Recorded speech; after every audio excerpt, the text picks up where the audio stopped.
Oh, welcome to a very sunny edition of Race Stories with Billy and Sam. This edition brought to you by, I don't know how to pronounce the name of this island still. It's in the Canary Islands. It's really close to Africa, but it's a part of Spain. So, Lanzarote is what we believe it is. Something like that. They told us how to pronounce it at the airport, but we forgot. So it's a gorgeous sunny day, and we are going to review the wettest weekend on record for us. Yeah, tough. It was a tough weekend. So, I think you dig right into it. Let's go ahead and start. Ironman Memphis. So basically how Ironman Memphis works is you park in this parking lot that's like literally three-quarters of a mile away. It is not close. We pull in. It had been raining all night. I feel like you got to go the day before because the parking worked the day before like it was supposed to. It did. Okay, so it's a great big field. Huge field. Parking is no problem. There's plenty of space for a million cars out there. This whole complex is just giant fields. Even the day before, though, you'd say the ground was soft. It was a little soft. I mean, it wasn't. I wouldn't say that it was. It was just soft. Yeah. And then it rained. I mean, because it had been raining all week. Yes. I think. And then it rained all night. It poured. And a side note, every time we've had rain at night, the water temperature has gone down. This one, 3 degrees. 3 degrees is the standard. Standard goes down. Somehow, the water temperature for this went up 0.7 degrees. Went from 76.3 to 77, so it was not wetsuit legal. But we get in the morning. We woke up earlier than we thought. We got on the road earlier than we thought that we were going to. So we ended up getting there earlier than we thought that we were going to, which ended up being great for us. It was sort of. Yeah, it was important. It was important in the beginning because we got there and you could just feel the mud going through the tires as you're pulling in. So we pulled in, we parked, and then as we're walking from our car to the main little gravel road, there was kind of a gravel road, and they parked you in like the grassy area. A dude stuck trying to get out, and so we helped push him out, and we got him out, and we tell the people that are at the end, hey, you might not want to send anybody down that road anymore. Yeah. Like, yeah, we've already cut that out. Turns out they cut out all the parking. They had planned on filling this field with cars. There were police watchtowers, and they were set up.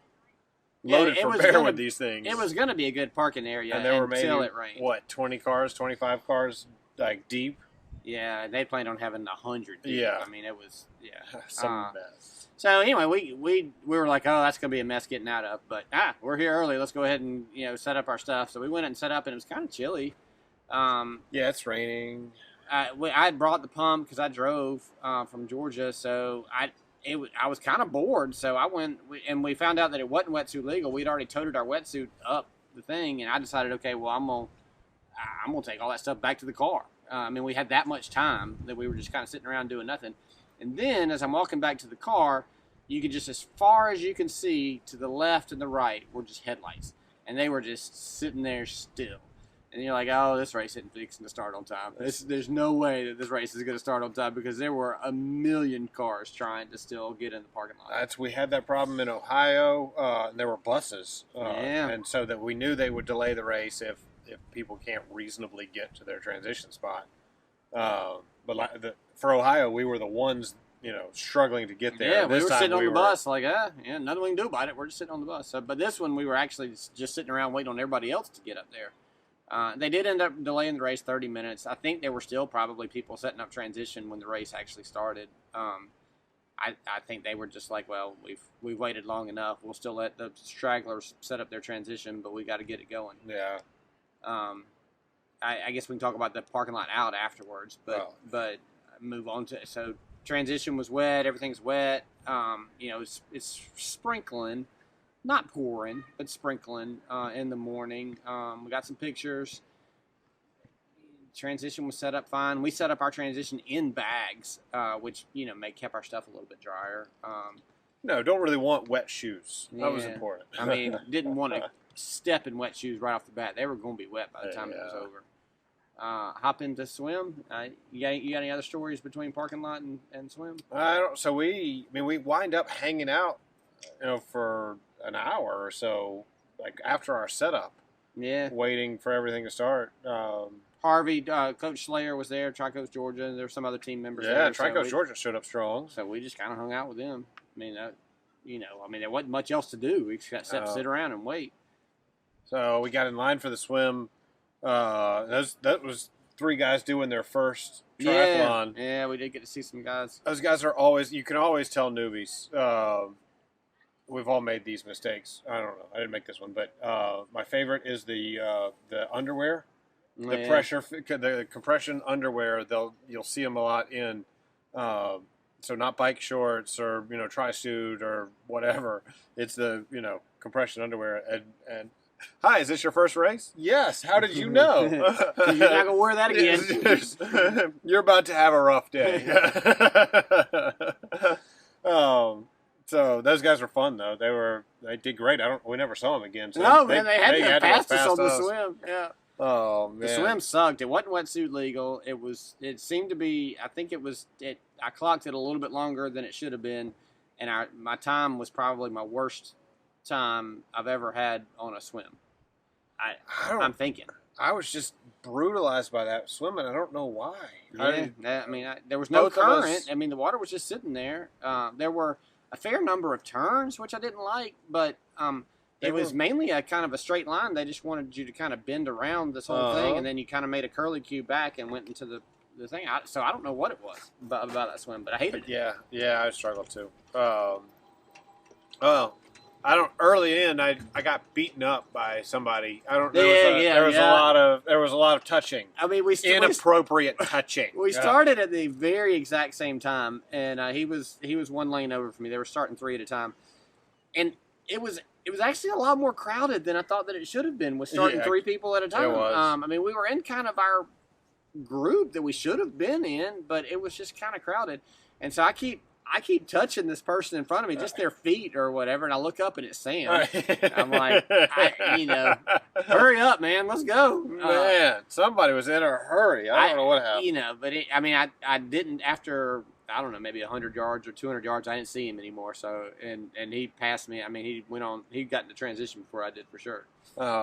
That was a long run out of transition. Yeah, I didn't like the run out of transition either. You're probably running a quarter of a mile to get from transition to not quite as long as Des Moines, which is the world's worst. Yes. But it was to be prepared for that long run.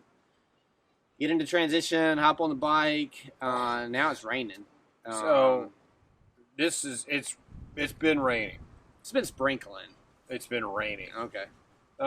Because it's on and off while we're swimming. I can look out every so often and see splashes falling in the water. So it's raining. I just thought that was people around me. It also could be. But it's raining while we're swimming. We come out, and we didn't start early in the swim. We started pretty deep in the swim, and then we did not swim fast on top of that. No. So we were pretty deep into the bike by the time that we get out. So, put your clothes on. My goal, I had dry socks and dry bike shoes. I wanted to make it 5 miles with dry socks and dry bike shoes. You didn't make it out of transition with dry. Not even. It was a mud hole in transition too. Lord. They had the one exit for everybody, and it was just torn up. I don't know what that place looked like when Ironman left, but we just destroyed it with our bike shoes. So my shoes were muddy and soaked literally before, and it wasn't even the mount line. It was to get out of the transition area. So, but you hop on the bike, and a lot of turns. I didn't hate the bike course. The roads were decent for Tennessee. It was an okay bike. I do have a couple of stories, but you got any? I don't know. I had struggled on it. I just felt like I got filed down and beat up on it. But to be fair, you were nursing a cold or something too. So. Yeah. As it turns out, not COVID. We got it checked. We're good. I don't know. I don't think I remember any stories. So I'm driving along. I catch up with Sam. I saw him in transition, and this. After you do the swim the way we did it, it was never going to be a PR day. So, not going to be a PR day, and you have a race the next day. Let's just go out there and we'll do a training ride, whatever. So it does take me a fair, 10 miles, 12 miles to catch up to you. I don't remember exactly when it was, but whatever it was, I caught up with him. We rode together for a little while. And then I got ahead of you somehow, maybe from a aid stop or something. Yeah. Anyway, I'm just riding along by myself, and you pull over. I mean, when somebody's on the side of the road, our standard question now is, do you have everything you need? And you got one chance. It's either yes or no. And the lady said, no, I don't have air. Well, I've got air on my bike. I can give her air. And so she had already changed her tire and just needed to have air in it. And so I'm out there and I'm talking to her and we're getting it all set up to put the air in. She's like, yeah, I've been sitting out here for an hour waiting on the race people to come around. And I mean, first of all, that's pretty unusual in an Ironman event to race an hour. But second of all, how far ahead of me were you that you've been waiting an hour that I'm just now getting there? So anyway, put the air in her tire, and of course, her tube is no good. So I had a tube. I didn't have any more air, but I did have a tube. So I went ahead and changed the tube. I felt my finger all around it, trying to find whatever it was that was gonna, keep popping her tire, because this was the third time. She had already changed the tire once, and that's why she didn't have any air. So couldn't find anything. Put my tube in there, and then just started yelling at people. Hey, anybody got any extra air? I mean, and that worked. Somebody pulled over and was like, yeah, I got it. I mean, so instead of just sitting there, if you're in a race and you need something specific like that, just stand there and yell it out to everybody going by. Somebody will stop and give you whatever you need. He gave me the air. I put it in there. It pumped right up. And so last time I did that, I kind of left the lady, and I was like, okay, well, I missed an opportunity to make sure she was okay. Yeah. But this time I was like, all right, well, I'll tell you what, you go ahead and start off, and I'll just ride behind you for a little while, and we'll see how it goes. And dude, she's going faster than I was going. Dang. Yeah, I know. I mean, I guess that's why she was an hour ahead of me. She had an hour of pent up anger to get out. I don't know. Anyway, I rode with her for a while. I rode with her for 11 or 12 miles. And she went over a rough patch of road, and pow, the tire popped again. I was like, we got her on the road. She was going. I was like, all right, I saved this girl's day. She's going to be able to finish, and blah, blah, blah. And then I was like, that was at mile like 32 or 33, something like that. I get to mile 36 where I see the race support crew or whatever, and no, she was at mile 36, and I get to mile 40 because I'm yelling at them, mile 36, mile 36, mile 36. They look at me like I'm stupid and turn around and go the other way. Like, these guys, I guess they had a route that they did or whatever. So I don't know if she ever finished or not. But anyway, so that was kind of the they got the high of helping somebody out and the low of watching it not work out for them. That's so frustrating. So I hope she finished it. It's like 13:94 or something, I think was her number. I can't remember exactly, but something like that. Anyway, on the way in, so actually I caught up with you again. I don't know what you were doing, but for whatever reason, that took me. I was just having it. Yeah. I counted it. It was, I tracked it. It was 12 minutes. That was a 12-minute stop, and you still caught me. And I still caught you again. Anyway, I passed you again, and I'm going. But I mean, we know we're going to finish the race together, so it doesn't matter. I was just going to camp out in transition. Last turn, as you're turning into the park, I pass a lady, and I turn right into the park, and I hear behind me, boom, and she just wiped out on that. And it was a right-hand turn. I mean, nobody was going fast, and there weren't a lot of people around, and I was thinking to myself, did I kind of mess her up? But, I mean, I wasn't that close to her. And but there wasn't anything I could do, and there was a cop right there. I mean, she had to have fallen on him or just right there in front of him. And I was like, oh, man, somebody wiped out right there. So I go get in transition. My gears messed up. That's what it was. I got stuck in my hardest gear on the back chain ring. And so I only had the front chain ring that I could change. So I basically just had two gears. And it was the hardest one. Oh. And there were some rolling hills down there at the very end. There were. I was having to push it. I was like, oh, my goodness. And, I'm passing all these people, and I'm not feeling good about it because I'm like, man, I'm working hard to get through this. But anyway, so I get into transition, and I kind of fiddle around with it for a while, and it gets to working, and then you show up, and you're saying, man, you've been in here working on your bike. Yeah, I show up, and he's over there with bike maintenance. I mean, doing his own bicycle maintenance. I was like, how slow was I going? We had a race the next day, man. That thing had to be working. That's true. I didn't know what to do. So anyway, so we get out, and do you have any other bike stories? No. So we come back in. Okay. My feet are soaking wet. My socks are soaking wet.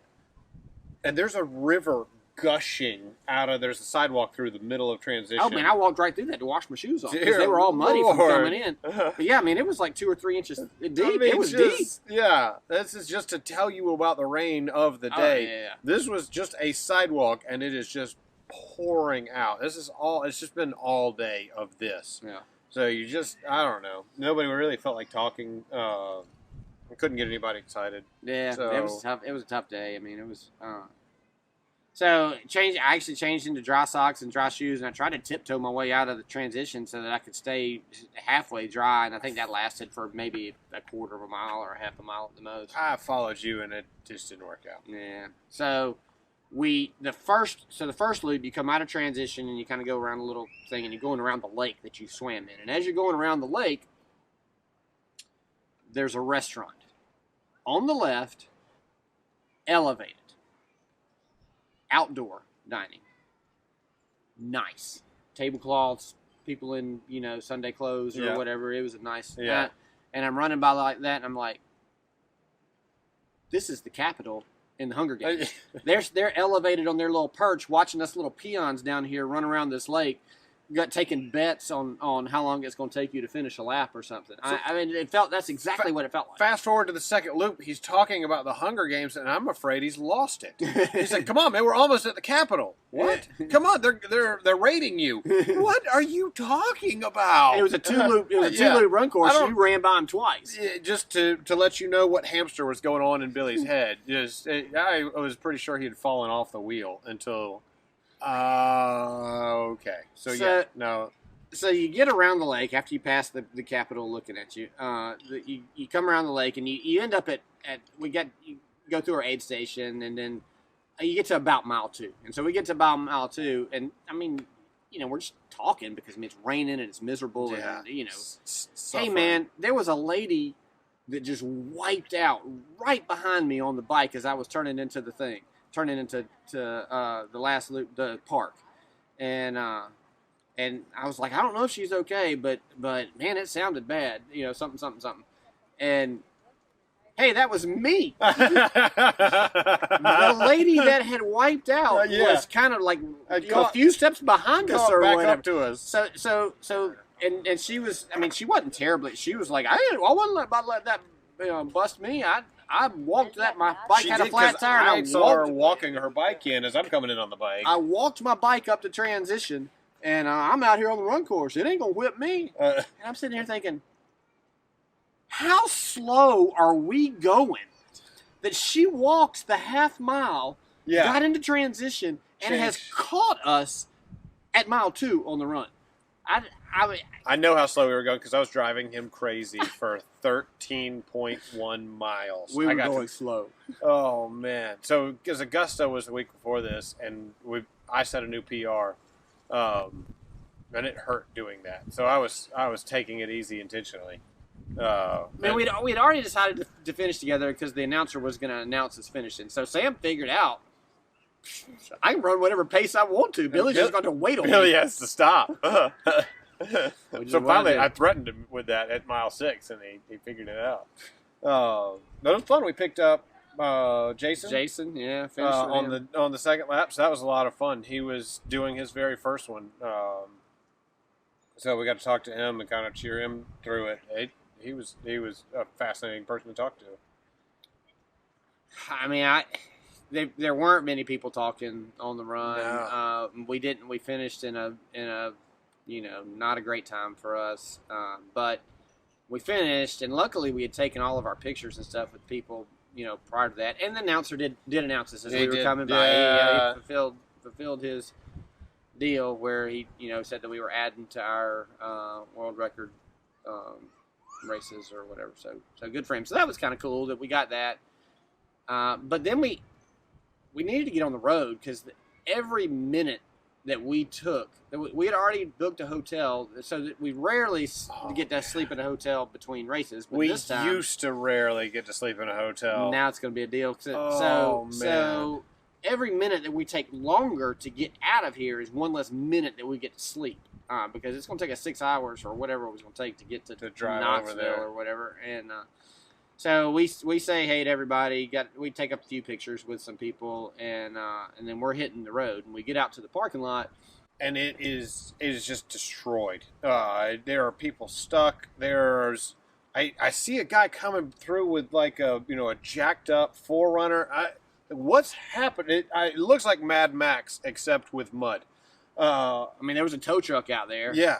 He was just sitting out there like, who wants to pay me? Yeah.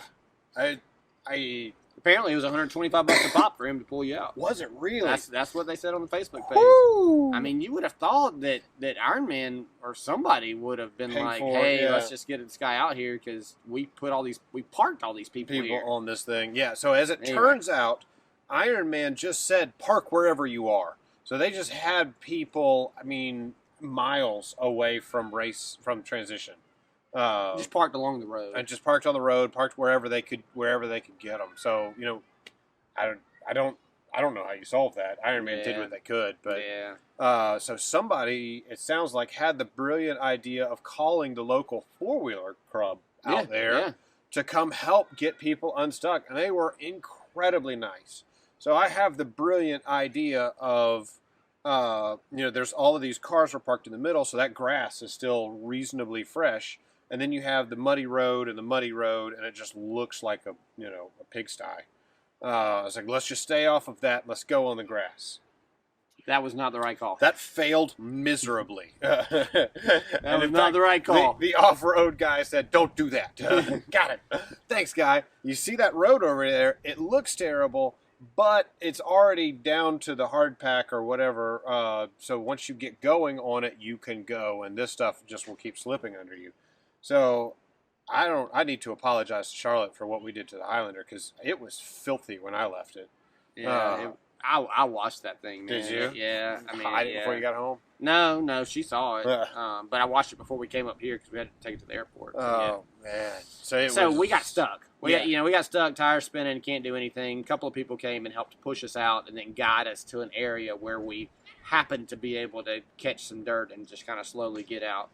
But still, that took 30, 45 minutes at least, I would think. It was. And now we're all covered in mud, and we've got to go to the hotel.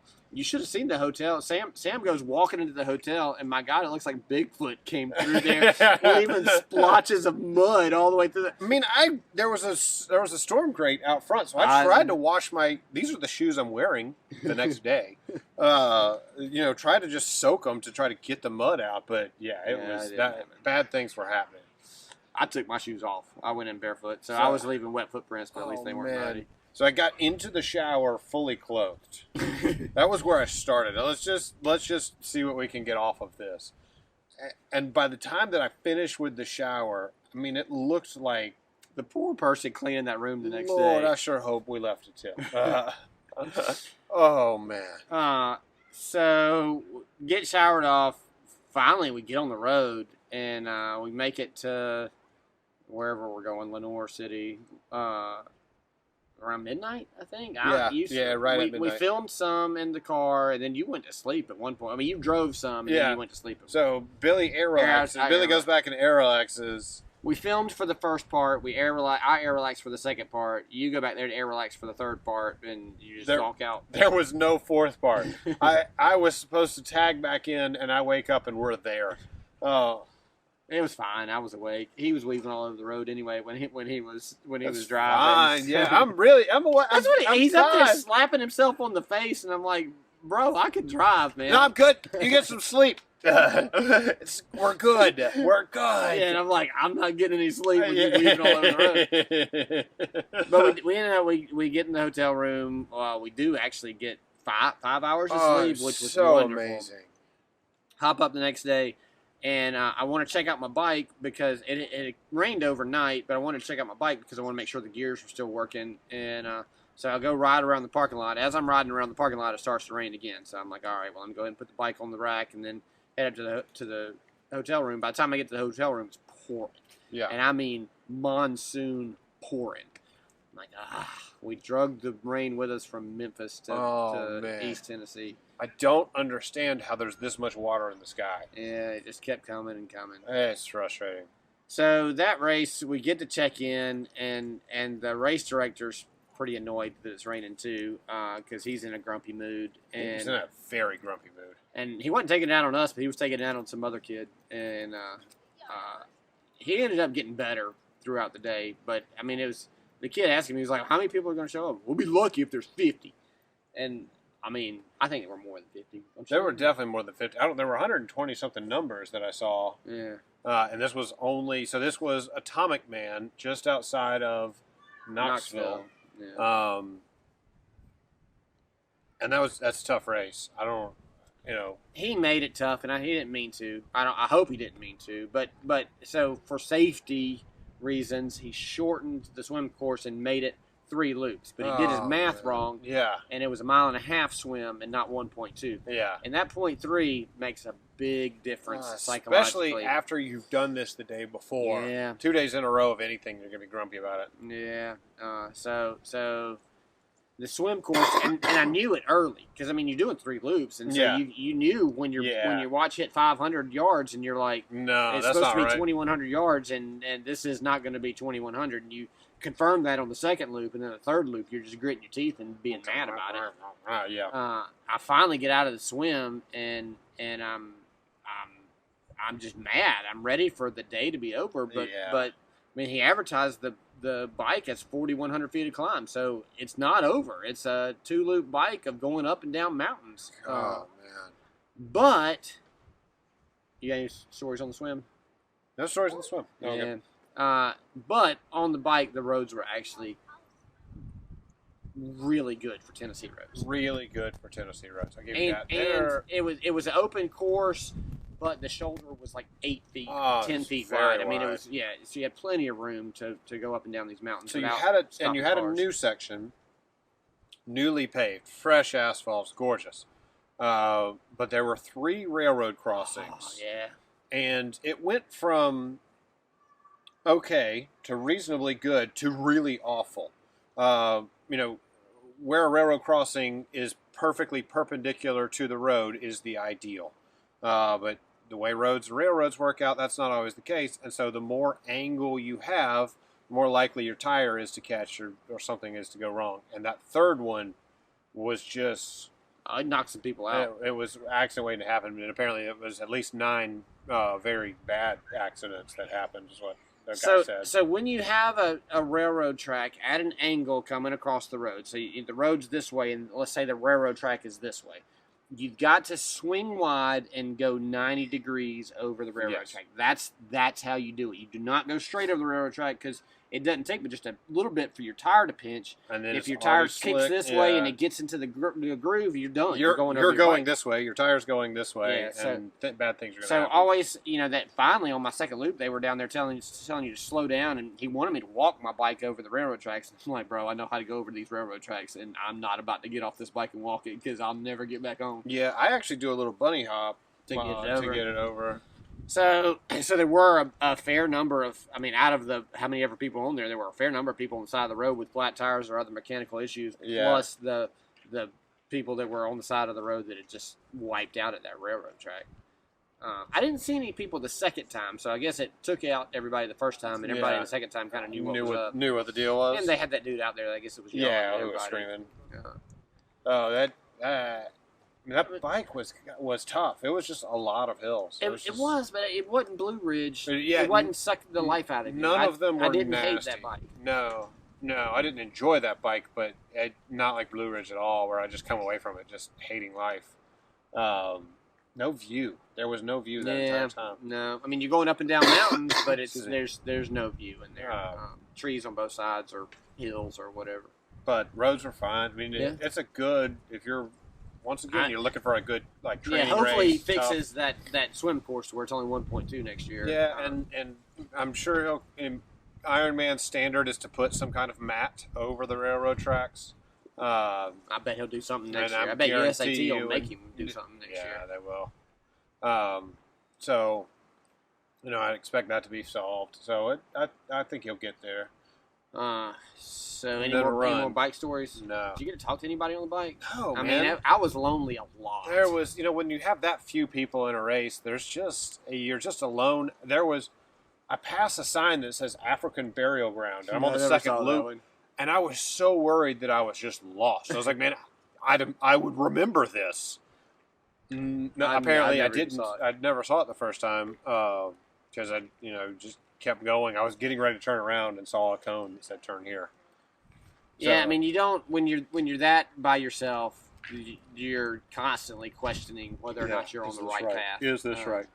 It could be a straight road and out and back, and I'd still be. Am I on the right road? Yeah. There's nobody else here. Did they make a turn off of here somewhere? Yeah. But so hopping onto the run. I mean, and again, it's raining all day. Cats and dogs. It's just raining. It's just miserable. I mean, I'm checked out. I'm done. I'm actually running relatively fast because I'm just ready to be done. I mean, you weren't gonna set a PR in that race either. No. So let's just get this over with, get the bikes packed up, because I was gonna get to go home that night. It was 4 hours home from there, so I was gonna get to go home. We can get a shower and go. I saw it was out and back twice on the run, so I got to see you several times. And it was kind of a hilly run. I wouldn't say awful, but I mean, it's hard to judge something when it's raining. I didn't pass very many people, and not many people passed me. It was just kind of 900 feet elevation on that run. Yeah. It was a bunch. So I don't, they did have the chocolate outrage goos, and at the turnaround. Yeah. And I didn't pick them up at the turnaround. I was like, and as I was leaving, I was like, that was my chance to pick up because that's what I use. I was like, I can just replace what I have. Man, free money. Yeah. Things are $1 a piece, man. You can just get a handful of them, right? Yeah. So on the way back, which is you go by that station on your way to the finish line, you're not but like a half a mile from the finish line, but whatever. I picked up 2. I figured that I mean I can at least get 2 of those. I'm gonna go crazy. Yeah. So anything else? I mean, there were plenty of aid stations on the run. I kept asking people if this was where I traded off my relay chip for one of the volunteers. That got a few chuckles, but I mean they were just out there being miserable too. Yeah, it was so nice those volunteers to be out there. I mean they had tents, but they were getting soaked too. There was just no way to avoid it. They only had the one aid station on the bike, and you passed it twice, and there was only one dude there. But at least he was handing out bottles of water and not the cups of Gatorade that lady was handing out at that one race. You're still a little angry about Bear Creek. I mean, it's like they've Bear never Lake. raced before. I mean, never. Anyway, so finish line. Got a towel, man. Well, hang on. I had some newbies on that run, guys on that run too. I saw them behind you, and I thought they were on their second lap. Yeah, they were with me. Yeah. So that was fun. Those guys, first race, and of course it's raining, and so you don't think about how much salt you're losing, and so I was ahead of them we were running together, and then I got ahead of them. I was like, hey, what's going on? I said, yeah, man, I just got a cramp. So I always bring extra salt pills. Here, take this. No, none of them even question it. I don't know. They just give whatever. It could have been cocaine. Yeah, man. just it get me to the finish line. Yeah. And so sure enough, that helped and they beat me. Okay. But yeah, that was hilarious. You're doing how many of these? New people, especially while they're suffering in the middle of a race. Yeah, I did one of these yesterday. I'm sorry, you did what? Those are the best ones. That's a fair reaction because it's just insane. Yeah, let's talk about the swag, man. Oh, dude, this is. I'm going to call it the best swag we've had this year. I don't know. I mean, so you had our super thick cotton hoodie that was cool, except for I'll never wear it. It's a pretty ugly green. I'll give you that. I mean, I might wear it at a race, like, if it's cold, it says stare at me. So yeah. I mean, but you got some socks, which were cool. You got a water bottle, which was cool. And then at the finish line, you got like a technical towel wraparound thing or whatever. But at the finish line, there was this super nice cotton fluffy towel that you got, and probably the worst medal we've ever gotten. I mean, I think you spent $1 on that medal. No, it could not have been that much. I mean, it was a cheap medal. Yeah, but the other stuff was good. If you're going to spend money, and if this was your first race, that would be a disappointing medal. But if I mean, you just have a drawer of medals at this point. Do you really care? Yeah. Versus I mean, towel. I do care, but There was a cooler in there. You got that was all came in like a cooler yeah, bag. in the cooler bag.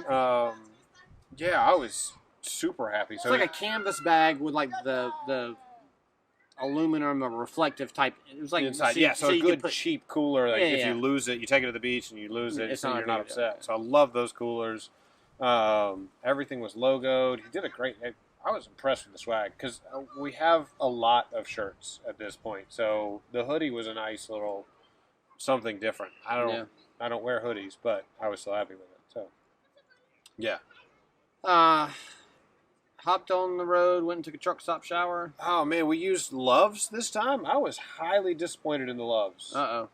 So pilot. It didn't matter to me. I was cold and wet man. and just ready to get a shower. So Billy comes in way early on the run, so he's passing me. Hey man, I'm gonna get on an airplane. Hey, will you take my? What did I say? I think I said take my bike apart. In my mind, it was put my bike in my bag while you're waiting on me. What I got was let's take his bike and all of his stuff out of transition and have it loaded up in the car, ready to go get a shower. Because his reaction was hell yeah. I was like, okay. I'd already thought about that. I was Okay, like that bike's that's yeah. already packed in my mind. It is. My mind has done packed this joker Yes. up. So I get there and everything's gone out of transition. My bike's not there. I was like, oh yes, I don't have to pack my bike. And then I look at the car and there's two bikes on the back. Man, it's raining. I didn't. Now, to be fair, you had thought to do the bike down in the pavilion down there, and it didn't even cross my mind to put the bike together because I figured we were gonna go find some covered place, get it all dried off, and that was. Which, by the way, my chain was rusty on Monday. Was it? Yeah, was your chain rusty? Have you even looked at your bike? We're gonna find out. You hadn't even looked at your bike since. We're gonna have a fun time tonight. I brought some chain oil. That's you good. might be all right. We might just need to douse the entire bike in that. I just was not feeling it this week. Okay. Yeah, man. So I got on the plane and went home. Whew. We found a bank that was closed, and we pulled up under their drive-through or whatever, and took. I mean, the car looked like it had exploded with just stuff everywhere, and it's wet. It's stinky. Yeah, Sam's putting his bike together or whatever. I'm pulling everything out of the car so we can get it organized, so that when we get to the airport, he can just hop out and go get on the plane. Yeah. But yeah, I mean, I got home. Made the flight, made the home. Yeah, I got home about 10, and I ended up getting a good night's sleep, so that worked out for me. Yeah. Oh, all right. So stay tuned for next time, where we will do Lanzarote stories, or Spain stories, or both stories. I don't know. I think it's Lanzarote. Lanzarote.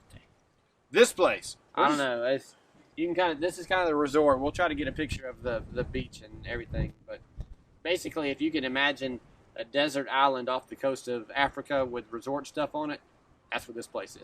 That's a truly apt description. Yeah. So this is billed as the hardest 70.3 in the world. We'll tell you, I promise. At least we're only doing one this week. Oh, at least we're only doing it'll one. be easy. Yeah, that's what I'm thinking. Thanks so much for watching, guys.